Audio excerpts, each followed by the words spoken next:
Ready Check Radio.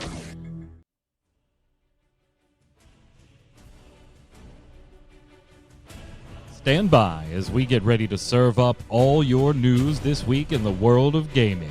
Welcome to Gaming Gumbo.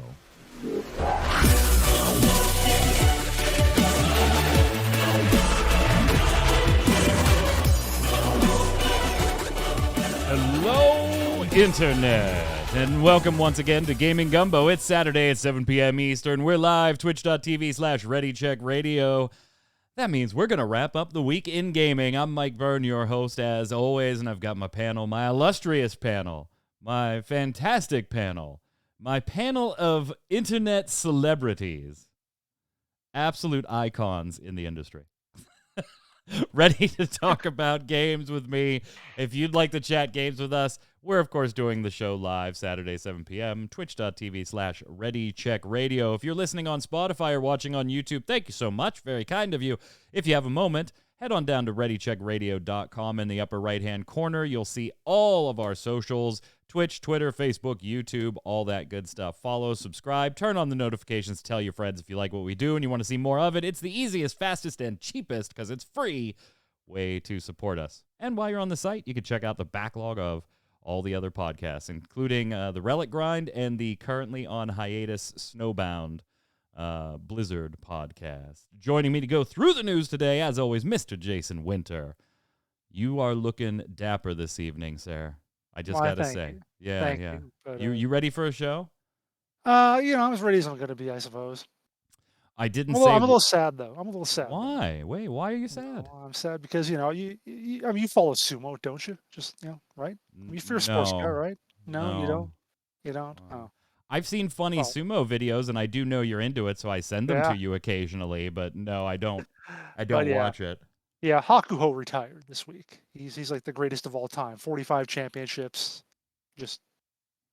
He's the Tom Brady of sumo, basically, and he's retired. And is he leaving on top?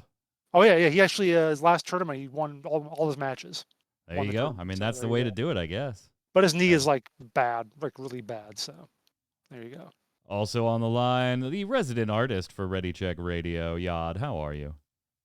I'm doing all right. Just thinking about tabling at cons again eventually.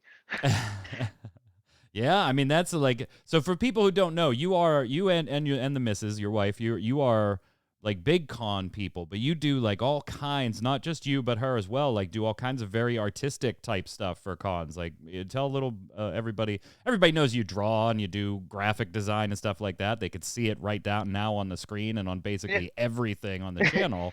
But you and your wife do a hell of a lot more, including like cosplay and stuff like that too. She did some cosplay. I help out occasionally on some friends that do cosplay stuff. But yeah, I do convention work. Like the sketch you see behind me right there is a concept sketches for one of the convention mascots up in Nashville. This one was back in 2012.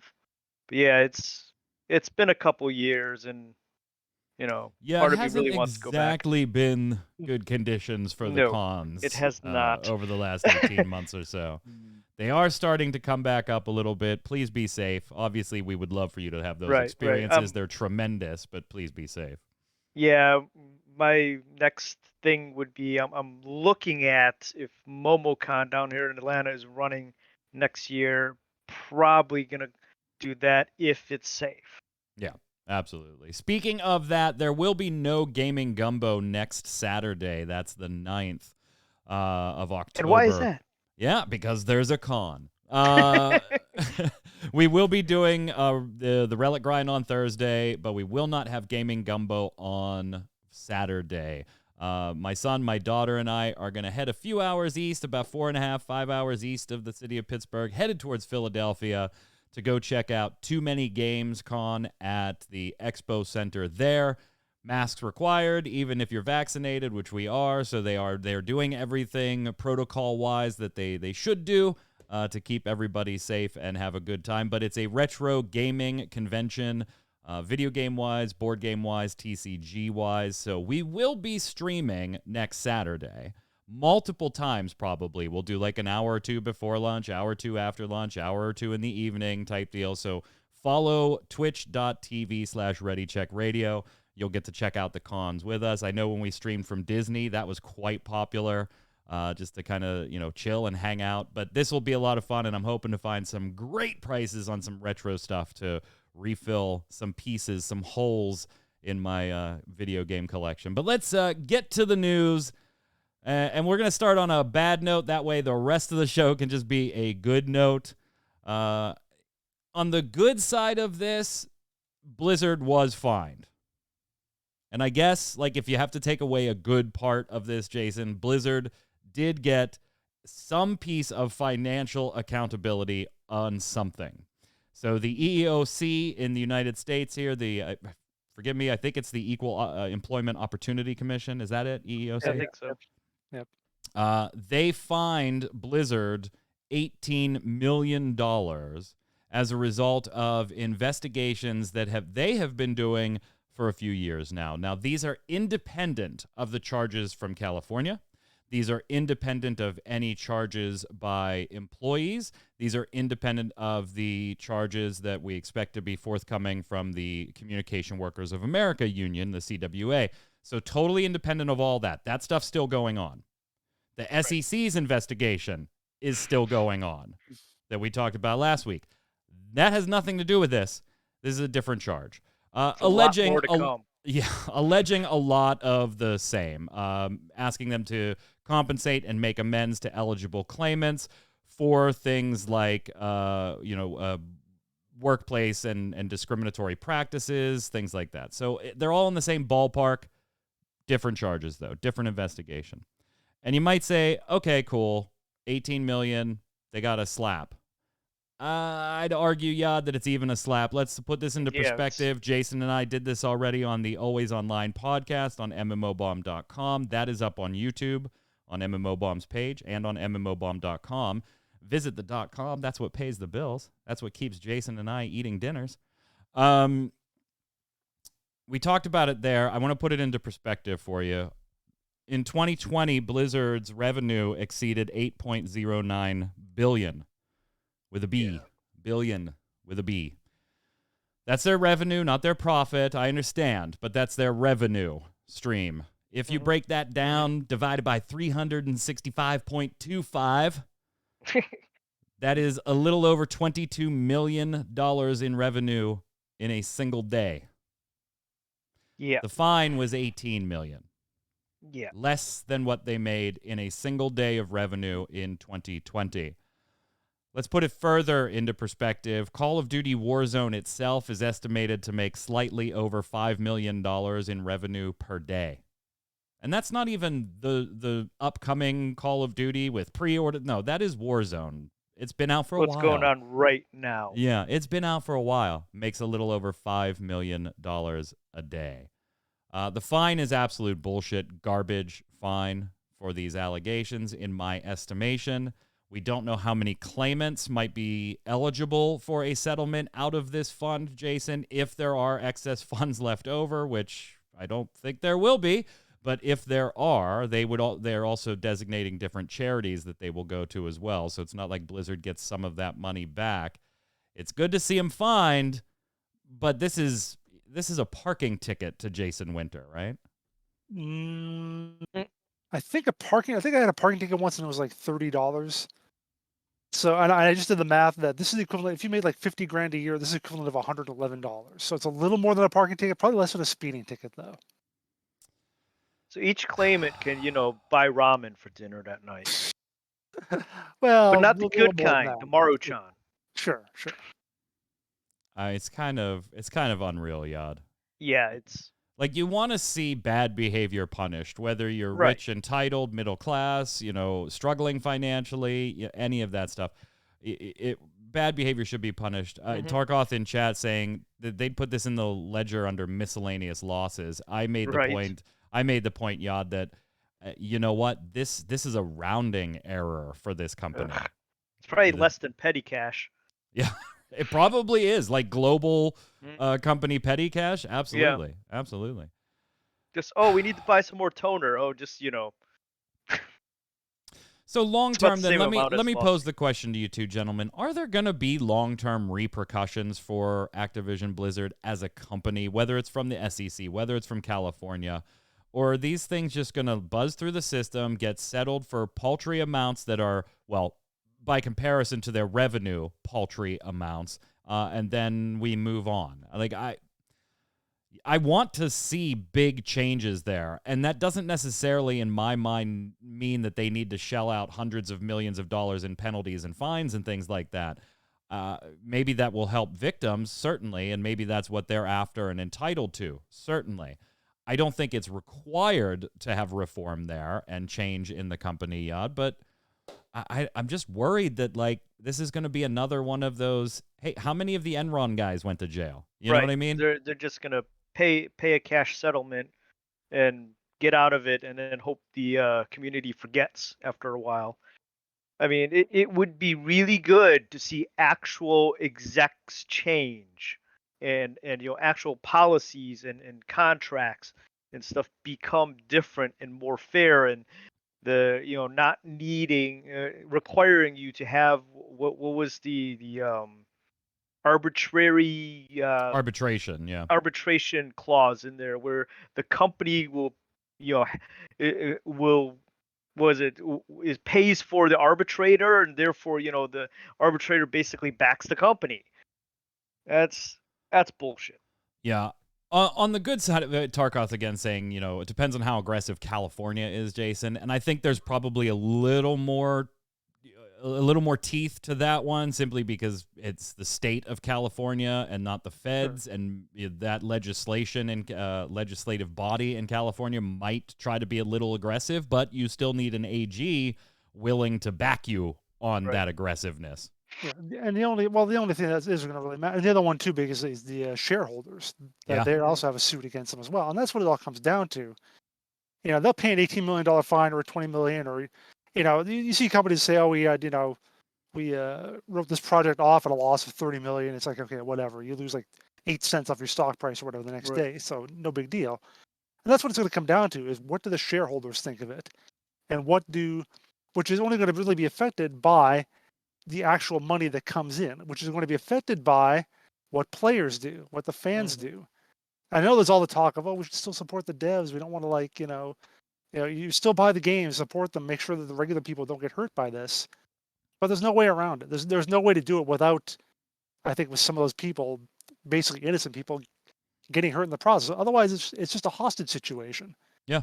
You got to pay Bobby Kotick, or otherwise something bad's going to happen to these people. So I just don't see how you do that without the possibility of something bad happening to the rank and file workers, which could happen even if they were making record profits. So what's the difference anyway? Right.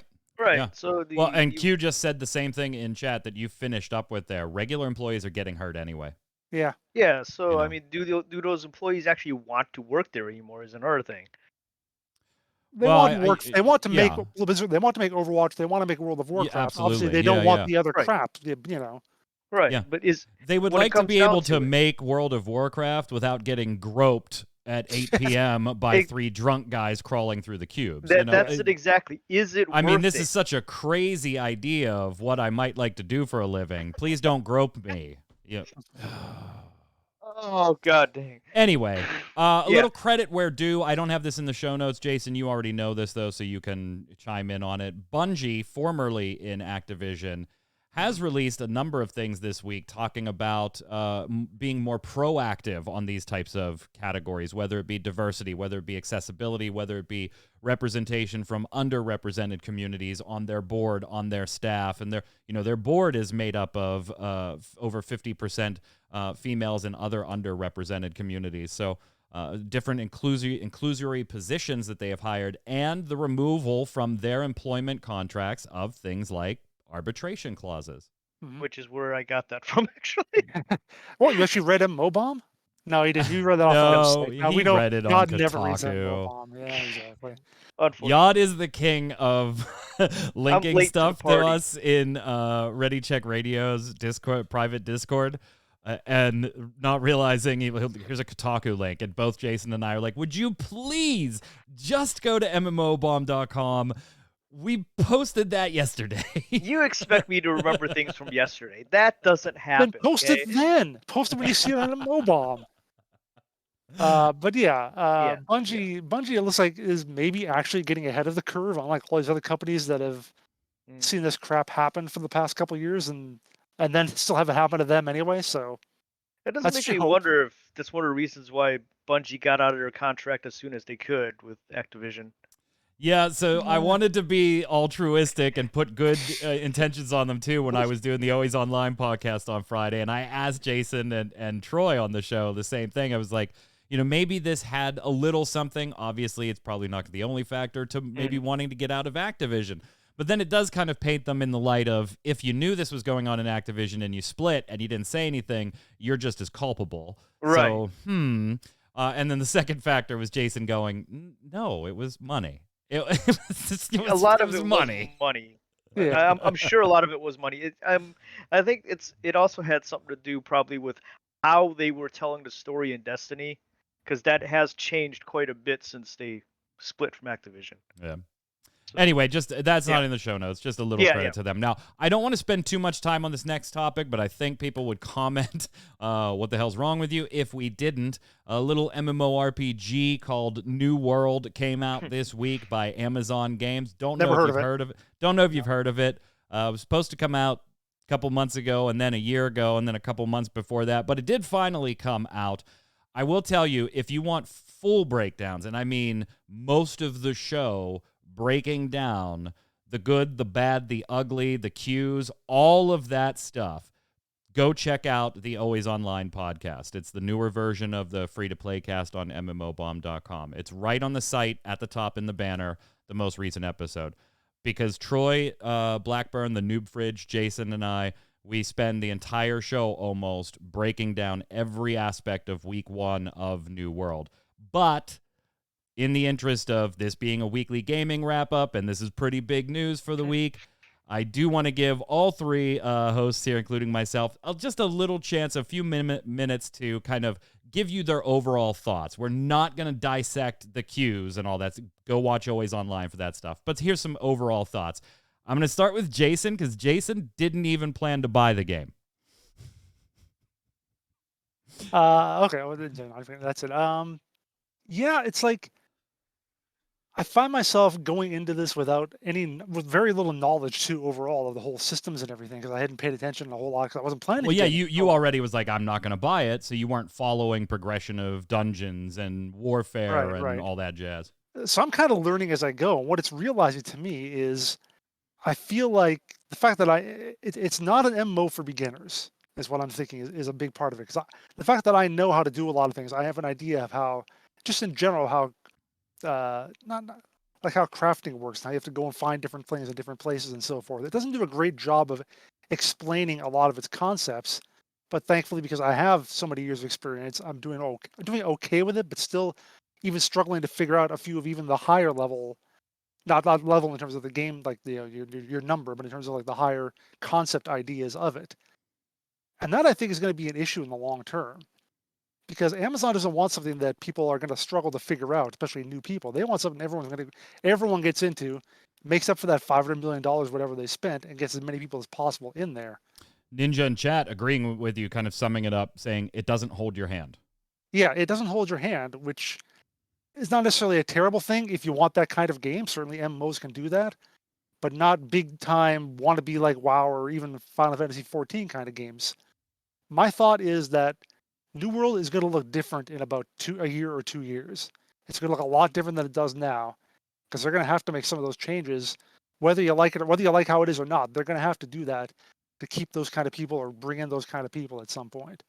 Yeah, and there were some people in chat when we did the Always Online podcast that said the same, that said it's a little too sandboxy, and while there is a market for a sandbox, it's MMORPGs, it's not what Amazon needs, or Amazon's executives are going to want financially, is that nicher market of a sandbox. I kind of feel like it's right in the middle. Like if you think back, this started as a pure survival game. Right? Like when I was in very, very early alphas and everything, it was just like, here's your naked ass on an island. Go find some wood and get warm quick, brother, because I don't know what else to tell you. You know, that's where its roots were, whereas a survival game that kind of morphed its way into let's make this an MMO. I remember, Jason, thinking way back when we saw that initial reveal trailer at, I think it was E3, right? And you and I were talking, and whatever it was it was years ago, and we said, that looks neat. I like that trailer, but after I read a little bit about it, it's just going to be another survival game, and I don't care. I looked it up, actually. It was TwitchCon 2016. Was it TwitchCon? Gotcha. When they had a battle royale, which was Crucible.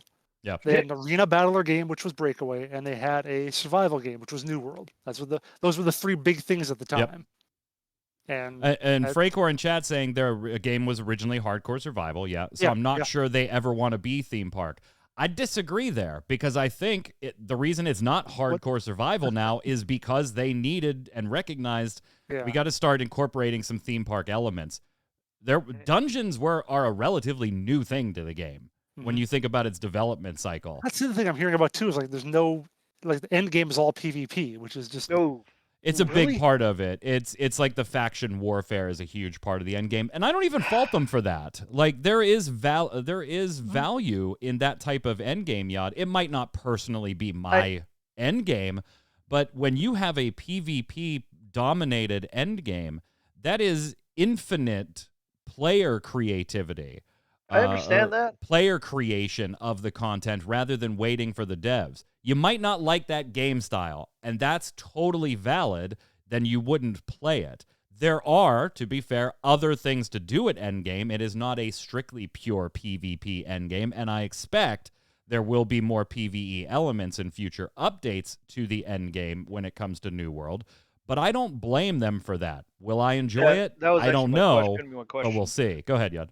Because like in a lot of MMOs, especially like back in the day with Warcraft and all that stuff, once I finished doing everything on PvE, like you go through the dungeons, you go through the high level gear, you go through the raids and all that stuff, and you're not you're tired of dailies, all that stuff.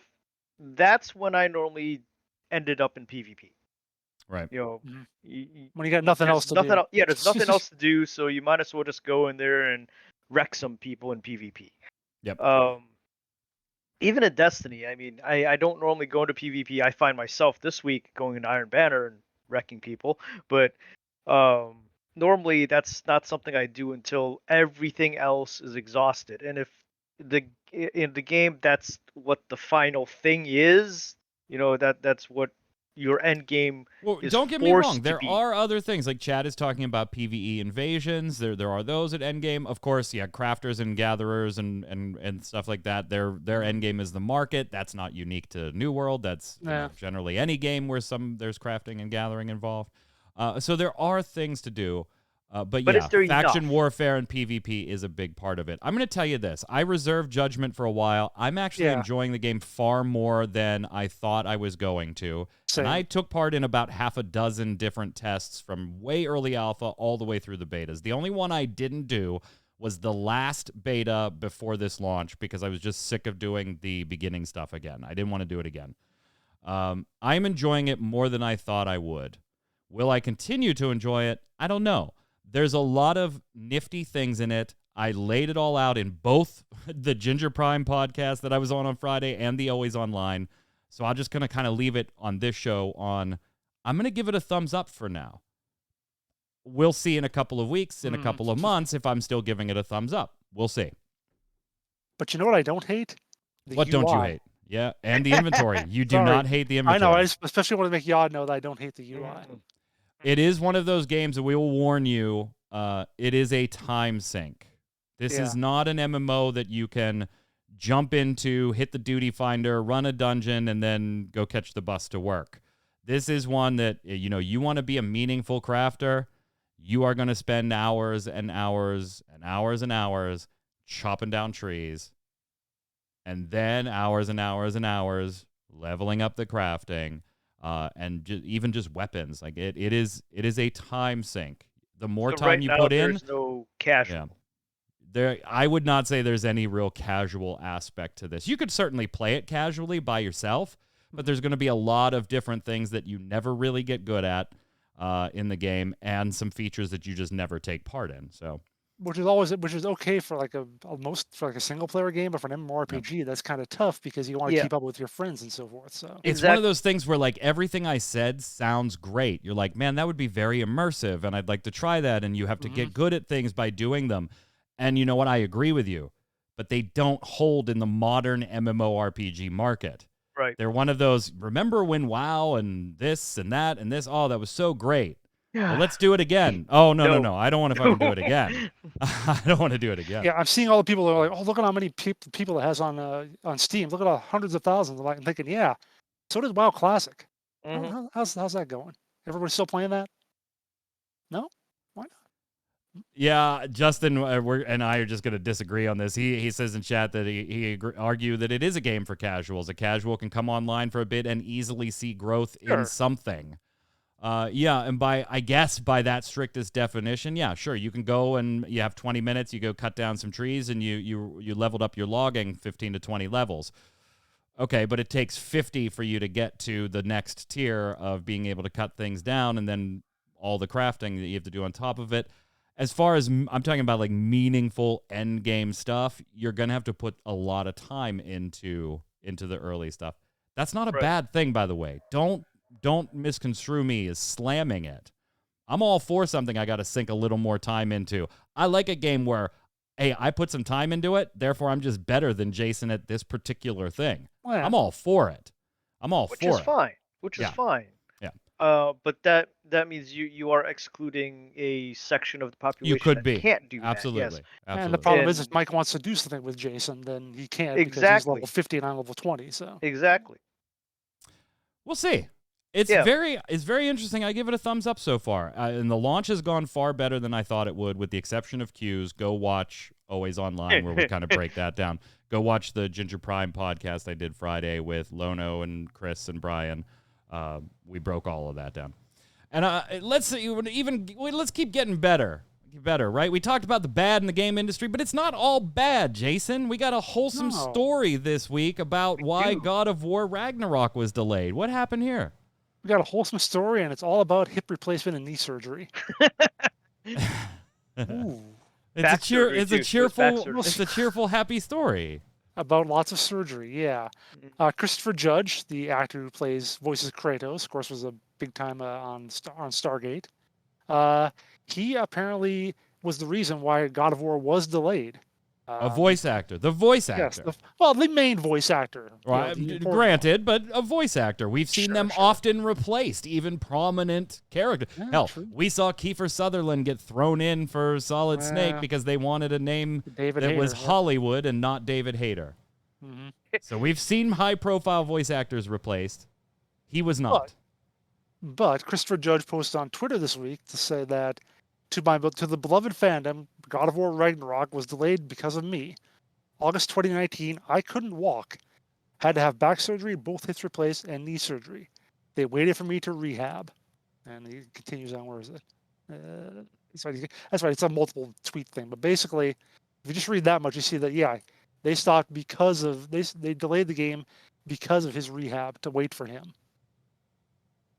Which is amazing. Yeah, they said, no threats, no who do you think you are, nothing but love and support. Sony Santa Monica has never said a word about the delay and what caused it. Studios are assholes, but this company from top to bottom should give us hope. What they did for the crew is way more that I can't talk about, but I've said to all involved, it's the classiest thing that I've ever heard about in this business. Yeah, Corey Barlog, the creative director over at Santa Monica Studio and director for God of War, if you remember, he took all the heat and responsibility for the game being delayed when they announced it back, and they were getting all that criticism and everything. He took the heat. Like he said, nobody said anything. And when Judge decided, okay, I'm going to tweet this and put it out there, Barlog chimed in on it, saying, hey, I'd walk through 1,000 fires for you, my friend.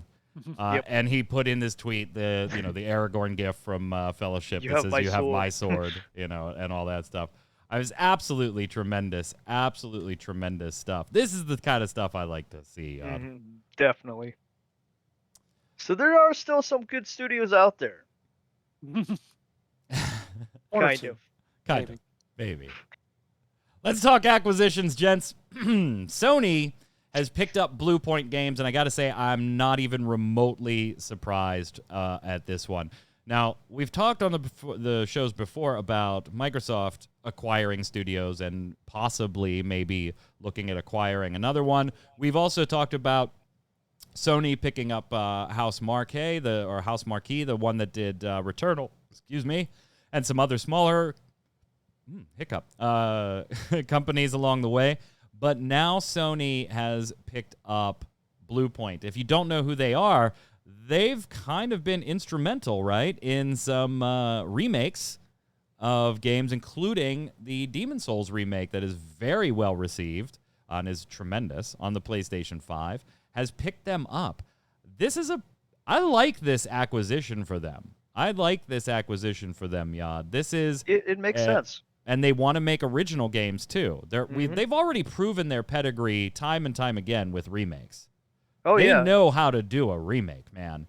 But now they also want to go into original games, and now they've got Sony's backing and blessing. And by the way, exclusivity is what will happen here, just like we're seeing everywhere else. And I think that's the key. This is a nice grab for Sony.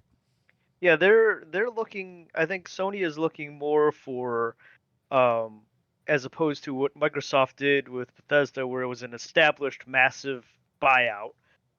They're looking to build a community with exclusive games, which is fine, and it's a different aspect of the gaming industry, not directly going up against what Microsoft is doing, not directly, but it's a way to do it, and I think they've picked up a really good prospect with Blue Point here, especially since a lot of their employees seem to have over 15 years of experience, and they want to do some cool stuff. So, hey. It's a straight thumbs up, Jason. I mean, it's a nice buy. Yeah. It's a nice buy. Makes sense. It'll probably reduce the paperwork or whatever other bureaucracy that gets in between doing the stuff. So there we go. And both of them seem happy, like in press. Obviously, it's PR statements, but right. But I kind of got a feeling from the Blue Point side that they genuinely were happy about this. Just some of the statements they made, the way they were worded, weren't quite as PR-y as Sony's corporate speak. Then Yad, you linked, and we're talking about, hey, look, remember we talked about Netflix wanting to get into gaming? Well, they're going to go ahead and pick up their own game companies too, huh? Yeah. I mean, I can see this type of gaming setup because they're doing, which company was that they picked up there? Night School Studio. Night School Studio, yeah. Company behind Oxenfree and After Party. And they did some work with Telltale, from what I remember. They were supposed to do a Stranger Things game that never got released. Yeah. They did work with Telltale on that. Yeah. But the Telltale setup, and I mean, I've never played the games that they put out, but it's all like choose your own adventure type deal, where it's not that much quick reflex action. Right. Yeah, I mean, I'm not saying they're bad games. It's just a different type of game, and I can see that being a good first step for a company like Netflix, which isn't exactly structured for video gaming yet. Yeah, and it's kind of, let's do a little interactive media before we start doing games across the cloud, Jason, right? So you got more things like... It kind of makes sense to me, too. More a little types small, of games like a little small. Dragon's Lair and Space Ace, where you hit the button and he does something, as opposed to full controller Twitch gaming. I kind of like it. It's kind of surprising they went this small, though, Jason. Like I don't know. I don't know. Not to me. I think it makes sense that they'd go after something smaller because they're just. Well, I feel like it's a little more different of a genre for Netflix to be getting into games, which is not.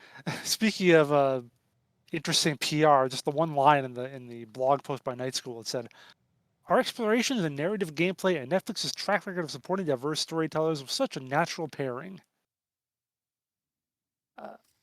Okay. Yeah, I guess. They do have a varied bunch of storytellers and a varied quality of storytellers. I mean, I think it Yeah. makes sense overall. We don't do games at all, and we're gonna do cloud stuff. And hey, we're kind of still feeling our way around here. Let's start with okay, let's take a movie or a TV show and make it a little interactive. And that's basically what this company does: is interactive storytelling. Not quite like visual novel, that far. It's a little more interactive than that, but not a whole lot. So it kind of makes sense to me, I guess. We'll see. I don't think this is by any stretch of the imagination the last time we'll be talking about Netflix picking up a gaming company at this point. No. I think those will keep coming. But here's you know what? We're on twitch.tv/ right now. Let's go ahead and bash them a little bit. Everybody else is. Right, everybody else. Well, okay, you know what? Let's give the good first then, Jason. The good. Okay. Right, the good. Things could change. In fact, they already have. It was later confirmed. So this is all said and done. You have these Twitch settings now that you can actually set things up so that people cannot interact in your chat unless they have verified their account via a phone number instead of just the old school email, which, they're a little easy to spin up. I'm just saying. You can spin up an email. This is, I think, a good thing. I think it's a step in the right direction. A lot of people are kind of maybe attributing it to their boycott and stuff like that. I kind of think that this was in development prior to that stuff, because this isn't exactly something you just immediately roll out in response to in less than a month, basically, Just to say, to a boycott. And remember when we were talking about how the 18 million the Blizzard made was like less than they paid was less than they make it a day. Yeah. Yeah, so a 1-day boycott of Twitch, in which not everybody boycotted, so they didn't lose that much money. Yeah, it was estimated between 5 and 15% of their revenue that day. Is that all? That they lost? 50% of 1/365th of their revenue. Yeah, that's nothing. Yeah. That didn't shit. No. But this is a good thing, right? And there are multiple options that you can go through on this. Like, you could literally require everybody to have phone number verified accounts to comment. You can require that they be followers of yours for certain days, or a certain time period before they can do it. There's all kinds of controls. So if you don't know, go check out your Twitch creator control page, and you can see all the different options that you can do with this. Hopefully helps with like the stupid hate rating and stuff that's been going on Twitch for a long time now. At least it's nice to start, Yod, seeing some of these mitigation content creator safety controls and mechanisms going in. I want to see more of it, though, because to me this is just a step one. Yeah, there's just a patch. This is a quick patch, and like you guys said, they had to have been working on it for a while, because you just don't roll something like this out in 2 seconds. And then Twitch decided. Go ahead, Jason. Sorry. I was gonna say, I wish they had a way to be able to. You can ban words in chat. I wish I could ban followers, because I want to keep the words HOSS out of my possible followers. I got 3 of those following me the other night. So interesting. Yeah, I got. Actually, I'm seeing in Streamlabs, I got 3 of them 2 days ago too. So. Yeah, probably that 2 days ago was when I streamed. It's probably the same. I think ironically taking them out will put us back under 500 followers. Oh, you're gonna let him be the one who decides you get chips? Oh man, I'll have to look at it too. And then Twitch immediately decided within a few days, hey, whoa, we built up a little goodwill with this. So let's go ahead and see if we can sneak this press release out the door and get rid of it. Get rid of this press release. Twitch is going to be adding a new feature that lets viewers pay money to advertise their favorite streamers on the site. So if you like Ready Check Radio, you can pay cash to Twitch to promote Ready Check Radio on Twitch's homepage. This is part of the whole boost on a Twitch user's homepage. Yeah. Not the Twitch main page. It's another Twitch user's homepage. Well, you can pay to make the boost as big as you like. Right. Yeah. But I'm wondering, because you buy boosts from what I read on the article. Right, but it is essentially, you could get front page recommendations for the creator. Yeah. Their quote is, each community's members purchase will add more front page recommendations for creators. We'll call out to the community who's made a purchase and show exactly how many recommendations the community has unlocked as the purchases roll in. Is it a one? Well, what I was wondering is, are these boosts they buy? Is it 1-to-1? So if you buy one boost, is it one recommendation? It's like For one person. 1,000. I thought it was like 1,000 per. Is it? Yeah, it's Okay. it's a. I hate this whole thing. Oh, God, yeah, yeah. it's I Cue hate this cue whole the thing. Fallout thing. Everybody disliked that. Yeah. And who didn't like that? Everybody. Everyone disliked that. That's it's As rather than someone else said, the reason Twitch wasn't allowed for paid boosting services because they wanted it's to do it 1,000 per themselves. buck. Yeah, yeah, that's what we thought. 1,000 per buck. Yeah. well, like Tarkov is saying, who goes to the homepage though? Yeah. Who goes I to do the by homepage? accident. That's the only time By accident. Mine's did little bookmarked on the twitch.tv. following. If I type in twitch.tv into my stream and then I start typing, like I'll start typing like MMO bomb, I'd be like, oh no, wait, I'm supposed to be on Ready Check. So I delete MMO bomb, but then I like click enter and it takes me to twitch.tv straight before anything else. That's the only time I ever wind up there. I can't tell you the last time I saw the front page. I It's don't even know what the click front page looks like. I click the email notifications for the channels I like. That's what I do. Jason's live. Okay, click. You know, No, you never that's it. watched me. Shut up. I have watched you before. I didn't watch you this week. I was in the middle of conference calls with Asia. I'm sorry. I shouldn't have said anything. Yeah, you should. Jeez.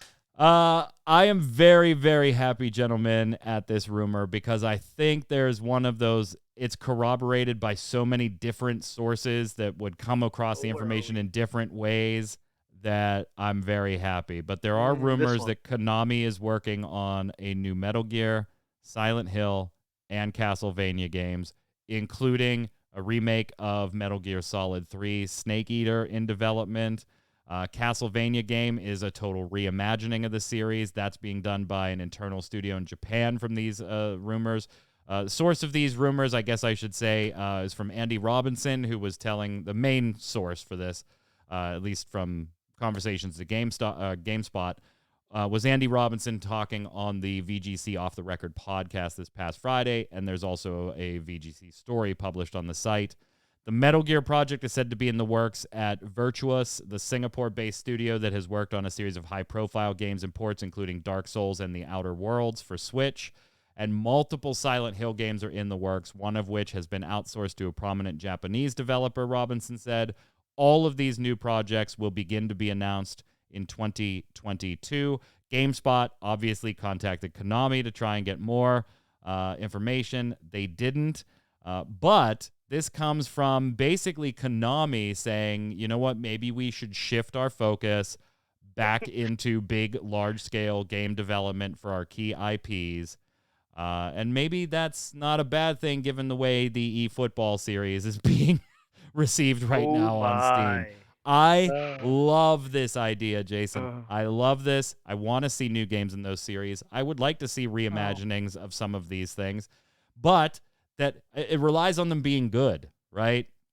It's good to have the rumor that maybe I'll get some new Castlevania games, but if they suck, like if they're PS2 era PlayStation 2 Castlevania games, then, well, shit, they're just going to look, it didn't sell, so we're not making it. No acknowledgement of, well, yeah, we made a shitty game.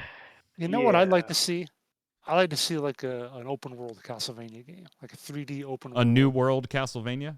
Well, no, like the Link, the Breath of the Wild kind of game. Ah, okay. Something like that.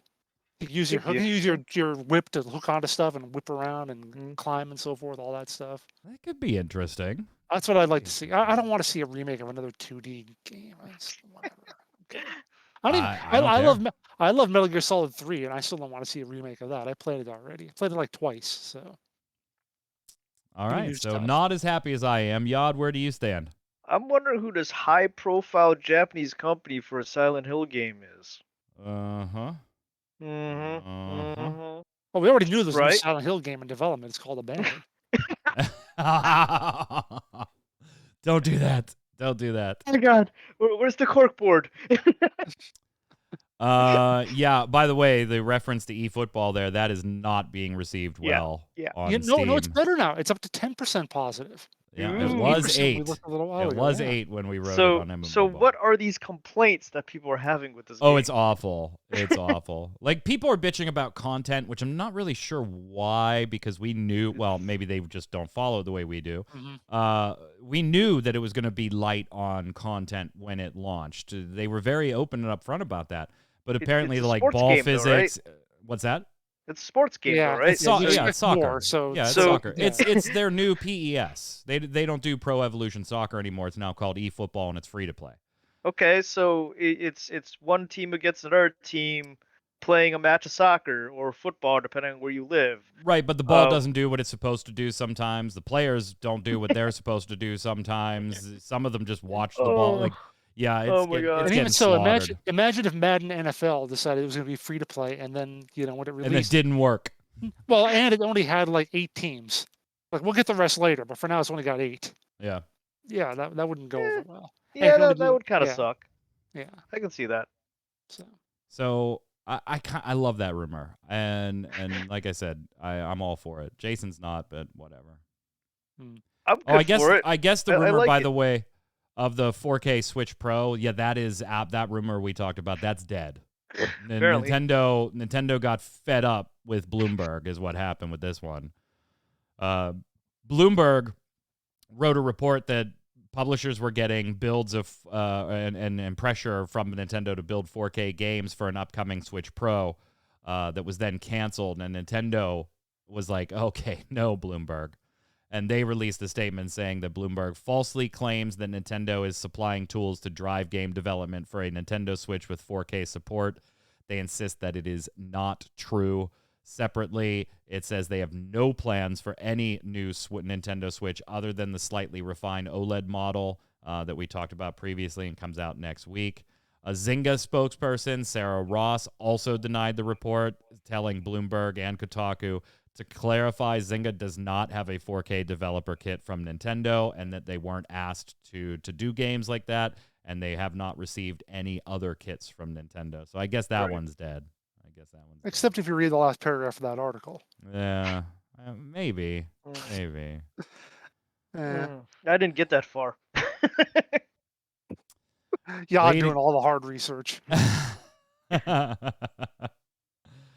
Yeah, because Kotaku or The Verge did kind of say, hey, look, weighing against a Nintendo statement with even a little bit of wiggle room, I tend to believe 11 sources over the company, particularly when the company's under investor pressure to have its new OLED handheld do well on launch day. So Bloomberg standing by their reporting, saying, nope, we got too many insiders telling us this for this to be false. Well, maybe. Hey, David Jaffe is getting on my nerves. Yeah, that one. That one's a little annoying. See, obviously I don't know Jaffe personally, so I shouldn't say he's getting on my nerves, but and he certainly doesn't know me. I'm just some weird little dude on the internet that nobody knows, right? But he's a little miffed that he is the creator of a couple Twisted Metal games back in the day on PlayStation. He doesn't like that there's rumors that a new Twisted Metal game is in development and that he was not contacted in any way, shape, or form about it. Sony just didn't reach out to him at all. And so he took to his YouTube channel and said things along the lines of, quote, I know things. I know where the bodies are buried.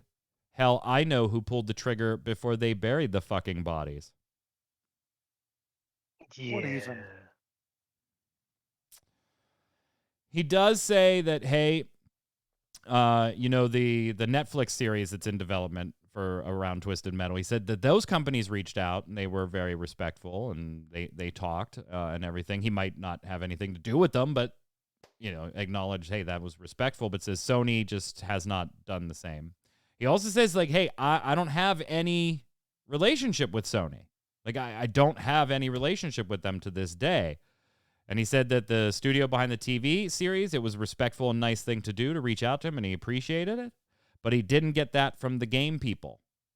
It's unclear what other classified Sony information Jaffe knows, who he seems like he might share some in the future, and he feels like Sony has completely cut ties with him. And this is one of those things where I'm not going to give names, but I once interviewed for MMO Bomb a very prominent game developer that was the creator of a series you absolutely know.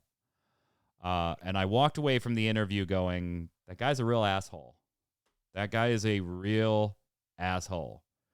It was just not. I didn't like the interview when I was done with it, and I think I only used a third of the stuff that we talked about. And this just kind of rubs me the wrong way too. I get, being a little upset, feeling like you created something, Jason, and somebody's going to walk in a different direction with it, and they didn't say, hey, Jason, what do you think? Are you cool? Would you like to be a part of it in some way? Or even not, just, call and talk to you. I get that. I'm not faulting him for feeling that way. But I also have to say, you don't work there anymore. You haven't had a relationship with them for a while. You have no claim to the IP. And this all reminds me of that previous interview that I did, because this person was in the same spot. They didn't work there anymore. They hadn't for years. They had no claim to the IP. And then to just go off on this, I know where the bodies are buried, and the only reason I haven't said anything is because I still have friends that work there, and I could have sunk every announcement you guys have had over the last 2 years by revealing them early, but I didn't because friends of mine work there.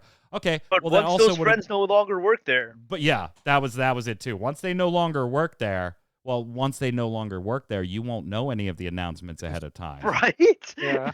Because that's I just Uh. rolled my eyes so hard, Jason, they almost fell out of my head. Yeah, and it's like what I tweeted out a couple of days ago when I talked about New World, where it said director, this one guy, and I was like, okay. David Jaffe did not make Twisted Metal. David Jaffe and a lot of other people made Twisted Metal. It's good that he was a big part of it, just like we talk about Kojima and Metal Gear and so forth, but Right. that's not the end of it. So No. the fact that he decided to move on from it, well, they decided to move on from him too. So yeah, they don't owe you nothing. Yeah, and I get being, oh man, you know what? I would have appreciated a call.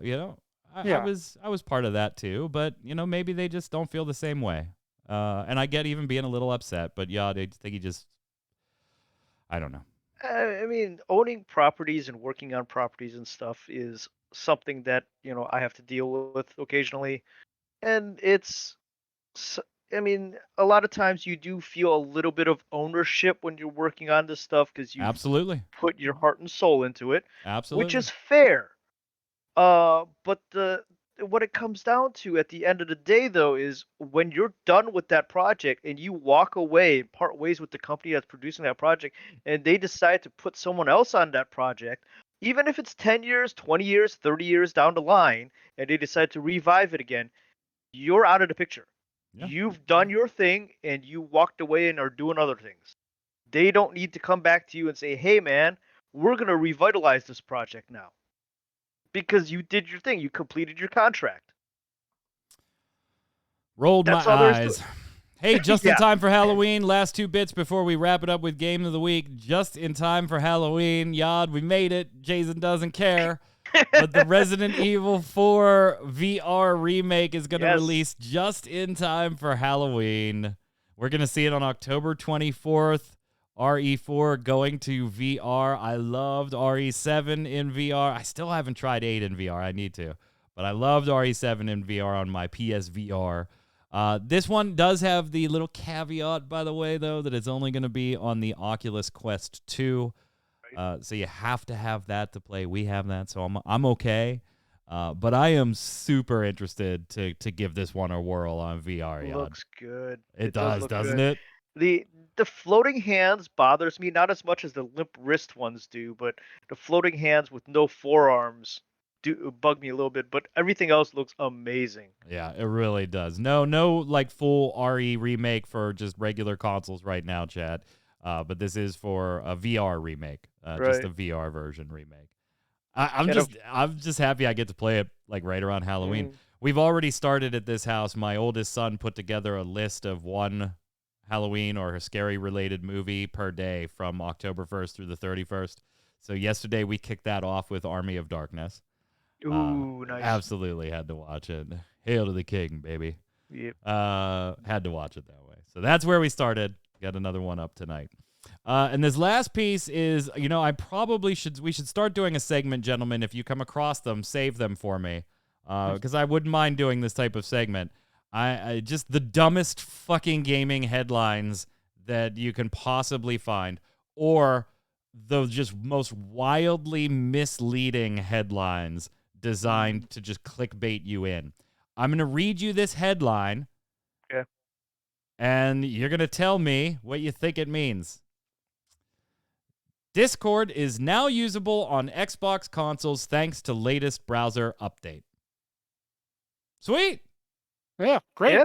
Yeah, Yep. right? We All log into our Yeah. Xbox. We hop on Discord. We don't have to use that bullshit Microsoft chat anymore. That's sweet. Yep. Subheadline, latest update for Xbox consoles changes how its Edge browser works, allowing users to run Discord, though not at full functionality. Okay, well, I understand that. I mean, there's some things in Discord that you probably really wouldn't want to use or have the ability to use on the console, right? Okay. Right, yeah, right. I am all thumbs up. Mhm. Now I got to go in and read the article. Although, do I really? Right? The headline kind of speaks for itself. I should be able to go download Discord on my update Edge on my Xbox and download Discord. Absolutely. I mean, chat. That's the way, right? Yeah. Oh. Oh, I'm like Yod. You're reading the whole article. I did read this Oh. whole article. Okay. Go ahead, read it for us, Mike. Read the Yes. part that makes you Tell go, us, whoa. Mike. This is not. Xbox users are already testing the limits of how Discord can work within the new Edge browser. The great news is that it works entirely when the Edge browser is open. Users can read and participate in text chat with ease. They can also join voice chat and talk as if they were using Discord through a browser. Can I just stop right there? I just want to say it says testing limits how Discord works within the new Edge browser. Good news is it works entirely when the Edge browser is open. Yeah. That's like saying my computer works while it's turned on. Yes. How does the it work bad in the Edge news? The bad news. The bad news. There's The bad is news. that voice chat doesn't stay open if the Xbox users tab back to a game. Well then. So that's while a problem. Discord can be used casually, it's not a replacement or even a secondary option next to Xbox Party Chat. Oh, so you meant to say it's fucking useless then? For gamers, yeah. Yeah. Yes, Because yes, for when the gamers. hell am I going to boot up my Xbox to open my Edge browser to sit and talk to you on Discord? While not Exactly, playing a Ninja. game. What is the point? While not playing a game. Yeah. It's for not those even like people who don't have phones that can download Discord. everybody's got phones, right? Now, does it work? Like the other thing I think is, does it work if you're like playing a movie through something on your Xbox? You have to have the Edge browser open. Yeah. Sure. It's got to be front and center. Okay, so even if it's not in the background wall, it only mentioned games. I didn't know for No, sure. the moment it goes into the background, you're done on voice chat. Wow. Hey, this new cool thing you've wanted on Xbox and PlayStation for a while. It's finally on Xbox. You can't fucking use it for what you'd want to use it for, but it's there. Yeah. But it's there. Hey, you Yep. can't. This thing can't stream movies, but Netflix is on it. Yep. I thought you said the rest of the cast was going to be good news. What are you doing?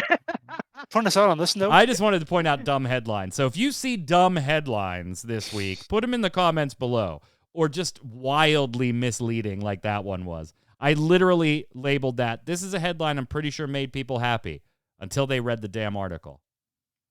Let's slide And over and that's do why I read games the entire of article. the week.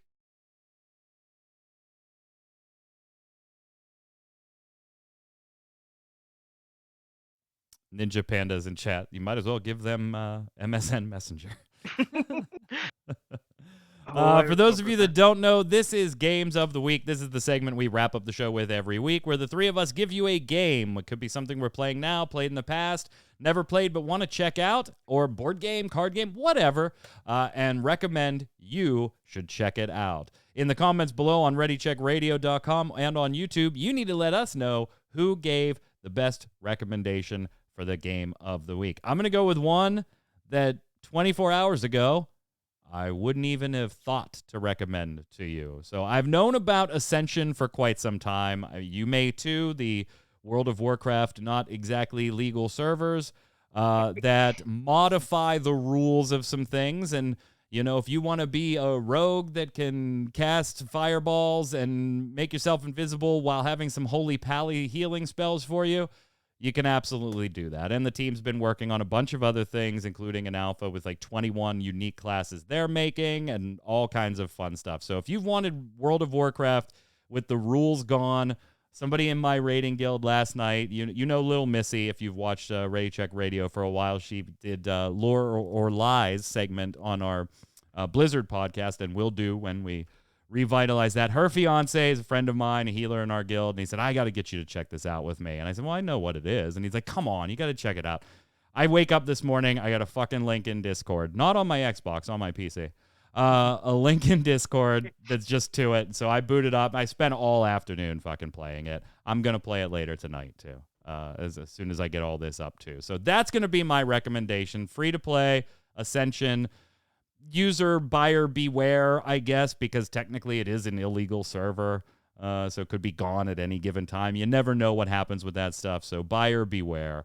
But, unless you want to use their cash shop for convenience stuff, it's free anyway. So enjoy, have fun. I'm loving. Oh, wow. Scream is in chat. There he is. So, yeah, I'm going to recommend Ascension. Jason, you're up. Well, you asked me, a week or two ago, I think, why I don't play Final Fantasy 14, and I gave a kind of half-assed answer about, I just don't have time. I believe the answer was bullshit, is what it was. Oh yeah, something like that, basically. So, to make up for that, I do want to recommend Final Fantasy 14 as my game of the week. I have played it in the past. Well, I just have enjoyed lost. it. Ooh, wow. I figured I got to go with something a little off, something you wouldn't expect, just to mix it up this week. So yeah, definitely. Did you mention it has a free trial at level 35? Or was it 30? Or is it 2 What, weeks? Final Fantasy? Yeah. 60. 60. Okay, well, Yeah. it's an award-winning game with a free trial up to level 60, and includes the Heaven's Ward. Heaven's Ward? Yeah, it does. Ward You're expansion. good. You're There good. You go. Okay, I wasn't sure which one. But yeah, definitely. You should try it out. I hear it's good. Award-winning, by the You're way. an asshole. Wow. Go ahead, Wow. Yod. Wow. Well, I did not know they were. I mean, it doesn't making matter what game you say at this point. We it- lost. Yeah, we lost, but I'm gonna go. With I something got to did even know. vote for Jason. I Mike, all you have to do is suggest Crusader Kings, you'll get my vote. Yeah, there we go. I could do that. I could definitely do that. Yod froze, so I don't know what's going on his side there on Discord.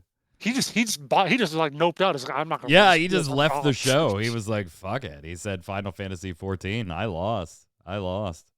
So He's yeah. just gone. He is. He's absolutely just frozen. Okay, well, good show. There you go. So there's your choices. I think Ascension. he's Oh, back. he's He back. moved a little He's bit back. back. You're back. Yeah, okay. Oh, you're okay. back. Okay, so what's your Sorry. recommendation? We thought you just pieced the hell out. Nope. I will go with Gungrave. Yeah, you lost. Yeah, Yep. whatever. Yep. Yeah, I You saw should've the, just I stayed saw the offline. trailer for the new one coming out, and Right. I did not know they were making it. So it reminded me of the good times of shooting things in Gungrave. But yeah, I Awesome. lost. It's all Yeah, Jason. this I week. lost too. Jason's Yeah. gonna win, but whatever. Maybe nobody will comment. Maybe I know I got Scream's vote, so Scream will go and comment on Ready Check Radio or on YouTube, and then maybe nobody else will comment, and I'll win. We'll see. No show next week. We will be streaming live from it's Too Many Games in Philadelphia next Saturday. So look for those. Follow us on Twitch. Follow us on Twitter. We'll tweet out when we're going to go live, stuff like that. Hope you'll join us and check out some cool retro games and see if we can't get some good prices while we're on camera on some nifty collectibles that maybe I don't already have. Until next time, no stream right after the show with Torchwick. He had a cold like 2 days ago, and he's still just a little coffee from the cold, so don't want you to listen to that. Tarkoth will be live later tonight, though. Midnight Eastern. I don't know what he's streaming yet. Normally, I don't find that out till like an hour ahead of time anyway. So stay tuned to Twitter. He'll be live later tonight. Until the next time we're all together, Yod, where can everybody find you? Yada Works on Twitter. Yada Works on Facebook, and not this week, but next week here on Gaming Gumbo. Jason. I'm on Twitter at Winter Informal, streaming at twitch.tv/JasonWinter. So apparently Tarkoth is doing Final Fantasy IV, which I'm assuming is the Pixel remaster, unless he's going to old school pull out the cart and do it. And he's doing his one-chip challenge. Yeah, so we will be scheduling that. It won't be scheduled for next week. We will set up the schedule for it next week, so it'll probably be the week following. Since we did hit 500 followers, I will count it, even if the removal of Haas's takes me below 500 again. We will do These real people follow us. Yeah, real people follow us, please. We will do our one chip challenge, but Tark wanted to do his own in support of the channel, which we thank him for. So at midnight tonight, Eastern time, he will be doing the one chip challenge on stream here tonight. So, and then playing some Final Fantasy IV. So check that out. Until next time, gang, this has been Gaming Gumbo, your weekly gaming wrap-up show. You can follow me on Twitter at MagicMan1, but follow RC Radio first. Stay safe. We'll see you on the servers. Later!